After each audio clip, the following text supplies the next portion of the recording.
Hello, welcome to AVIC, the Advanced English Virtual Immersion Community.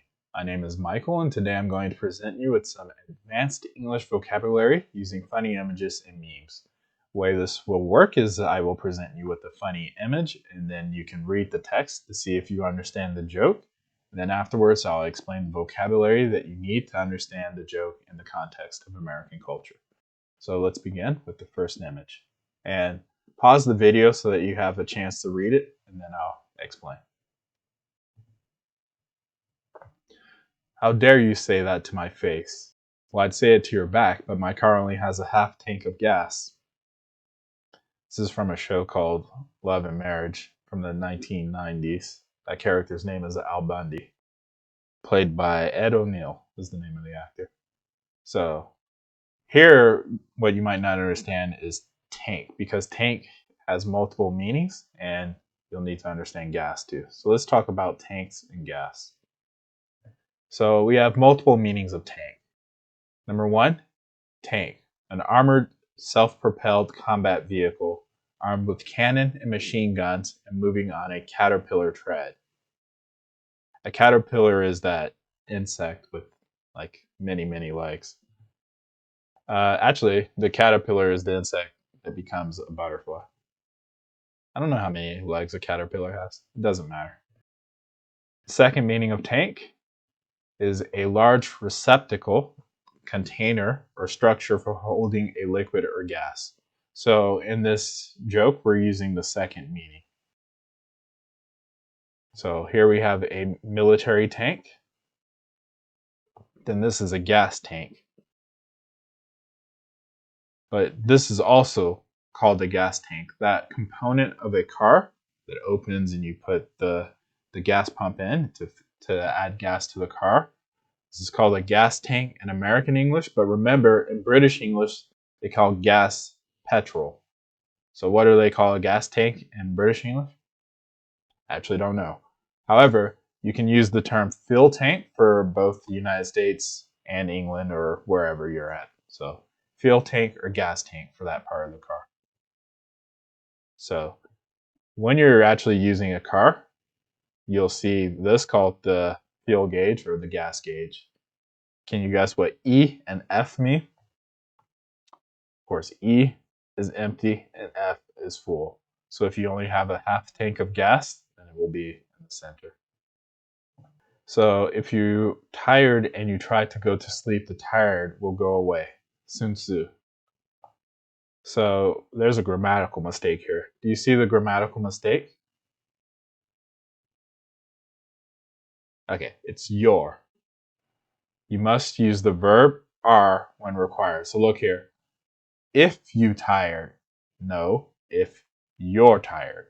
So you must use the verb are when required. Some native speakers will omit the verb, but this comes across as bad, uneducated English. In writing, many native speakers mistake your and your. Remember that when you use the written contraction for you are, you must write your. And there's a slight difference in pronunciation in your and your. Some people say it the same, but there's a difference in voweling. Your. But when writing it, the difference is most notable because you have to write with the contraction you are, your. Okay, don't forget, that's important. So if you're tired and you try to go to sleep, the tired will go away. There's a term for this in English, and that word is insomnia. Okay, insomnia. Insomnia is the inability to obtain sufficient sleep, especially when with chronic difficulty in falling or staying asleep, sleeplessness. So I have insomnia. Often it's very difficult for me to go to sleep and to stay asleep. So what Sun Tzu is saying, and obviously this isn't a real Sun Tzu quote, but he's saying when you try to sleep, you won't sleep. But if you're not trying to sleep, you fall asleep. I have that experience all the time. So hopefully you know what I'm talking about. Let's continue. Singing pop music in a southern accent doesn't make it country. So here we have two popular genres of music in English. Country music, pop music. Pop music's like Billie Eilish, country music is like Luke Combs.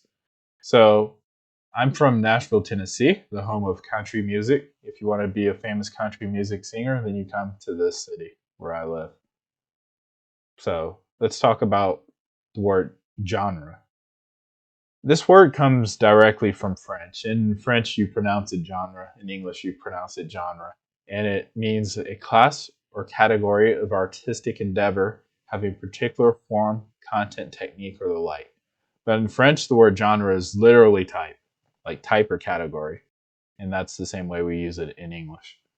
So in the United States, pop and country are two of the most popular music genres. As I said, two of the most popular musicians for country music is Luke Combs, and for pop music, Billie Eilish. By the way, I saw Billie Eilish in concert. She's excellent. Okay, next one. Prove you are not a human. There are no more humans. Correct. Ha ha ha ha ha. So this brings us to the word apocalypse. Apocalypse is a world-ending destruction or disaster. Possible causes of the inevitable apocalypse include extreme global warming, an asteroid striking the Earth, an alien invasion, artificial intelligence, which is my bet, and zombies. All right, next. The strongest force on Earth is whatever holds 5-liter buckets together. So, what's funny is we write liter in American English Liter, in British English Litre. You'll find the same pattern repeated in words like theater. You do ER in American English, RE in British English. But either way, a liter is a metric unity of volume equal to approximately 0.264 gallons. We use gallons a lot in English, or I should say in American English. A gallon is what you measure gasoline in. So when you go to the gas pump, you might put 5 gallons into your car in American English, but you might get, I don't know, 5 liters of petrol if you were in the UK. So also in American grocery stores, sodas are generally sold in the size of 2 liters, hence the reason why we refer to any bottle of this size as a 2 liter. So recreate the look of Roman emperors. We have Emperor Hadrian, Emperor Augustus, Emperor Aurelian, and Emperor Tiberius. Then a person on Twitter complains, why did you make them all so white? Because life is not Netflix. I like this meme. Which brings us to critical race theory. I don't know if you've heard about CRT, but if you follow American culture, then CRT is a big thing these days.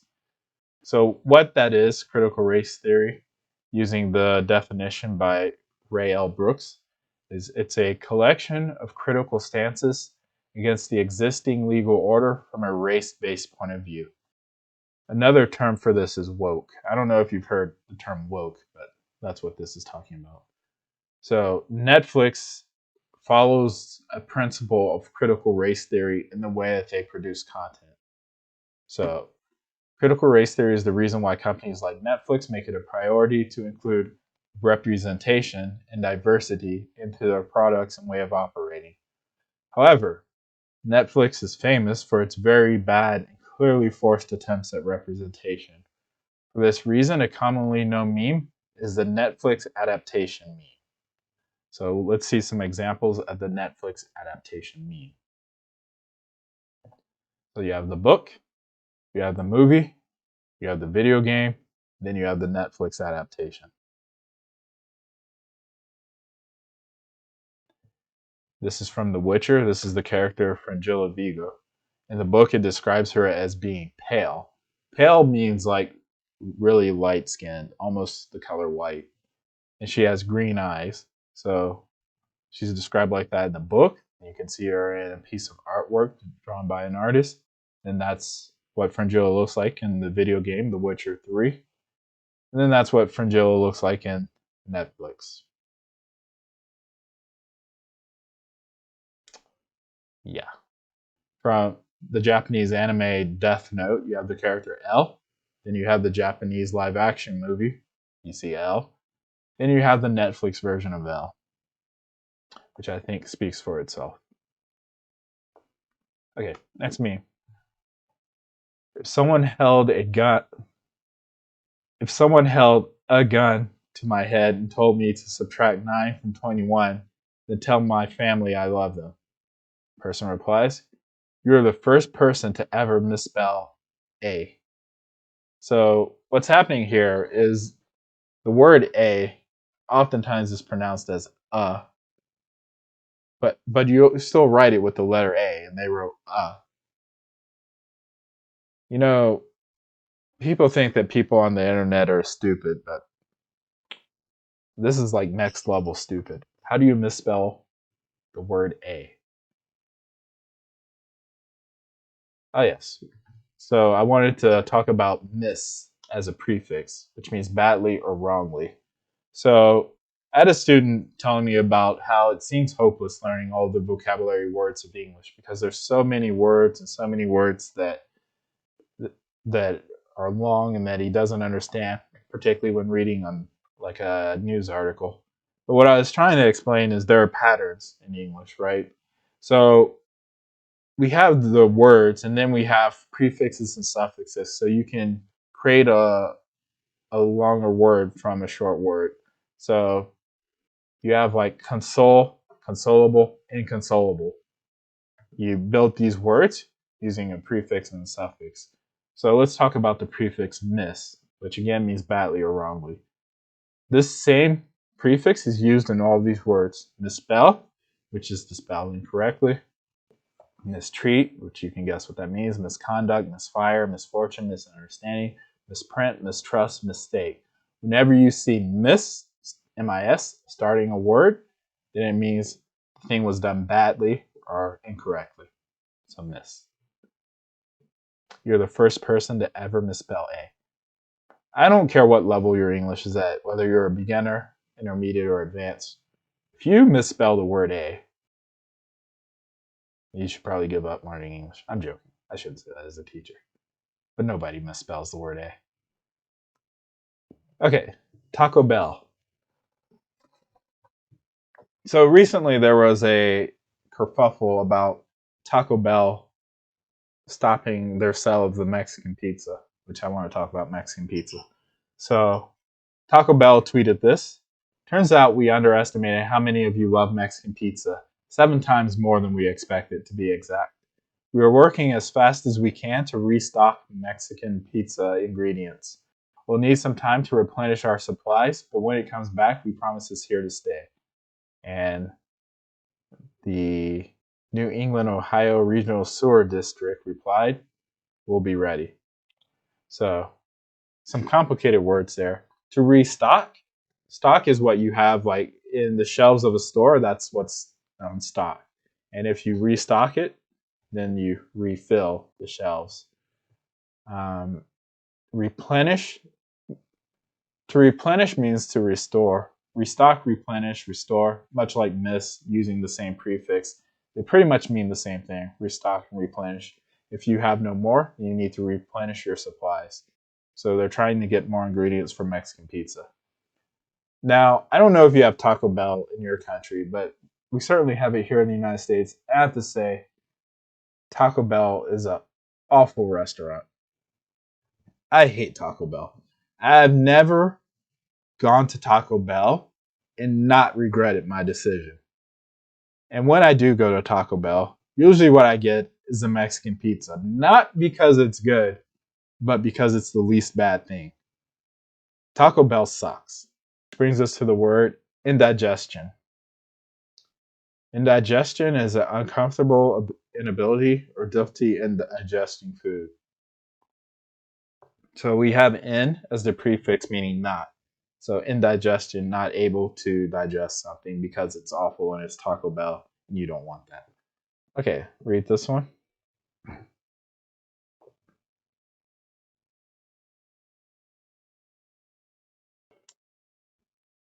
This one's a little difficult. Time traveling robot, what's it like in the future?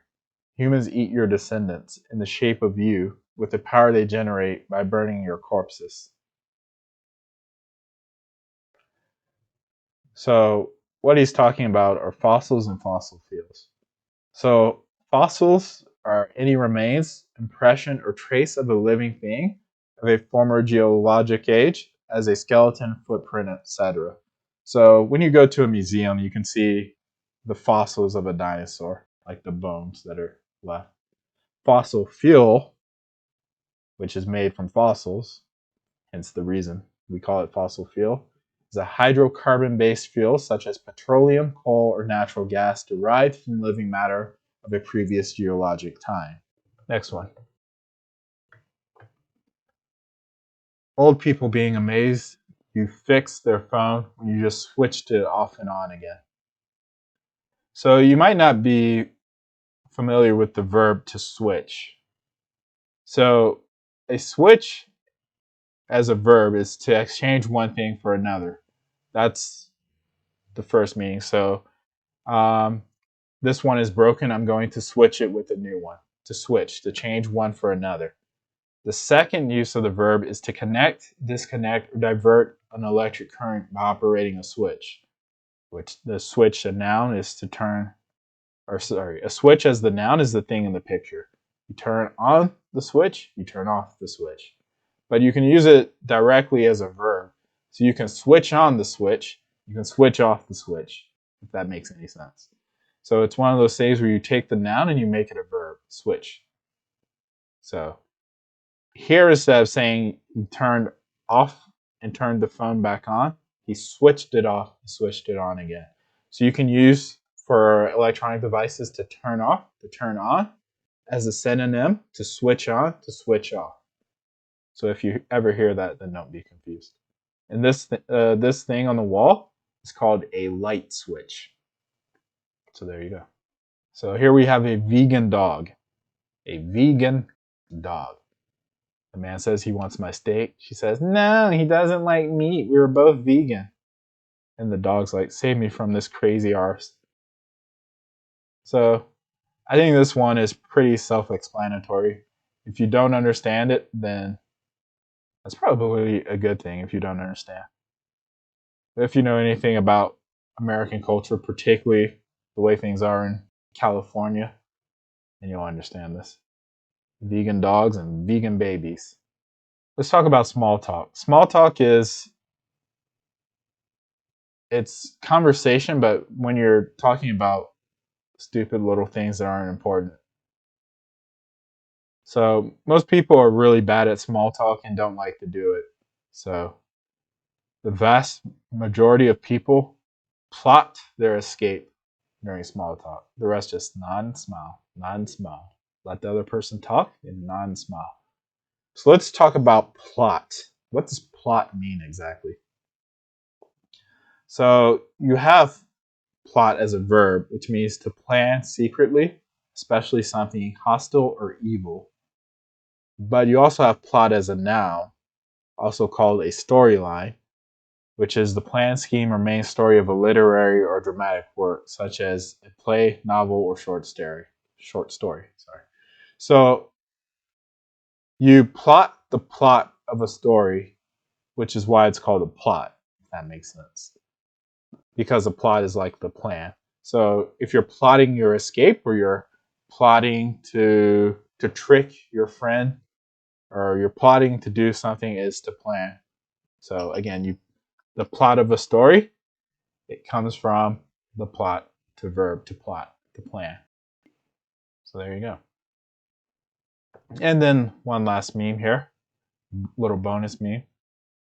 One of my students likes this meme of Winnie the Pooh. So you've got the casual Winnie the Pooh, the slightly dressed up Winnie the Pooh, and then the sort of rich aristocratic, very fancy Winnie the Pooh. So he's saying 3 times the same thing in this meme. Get out of my way, then a little more fancy, make yourself scarce, and then last, remove thyself from my field of movement. That's a little too much. Don't talk that way. But yes, it's funny. All right.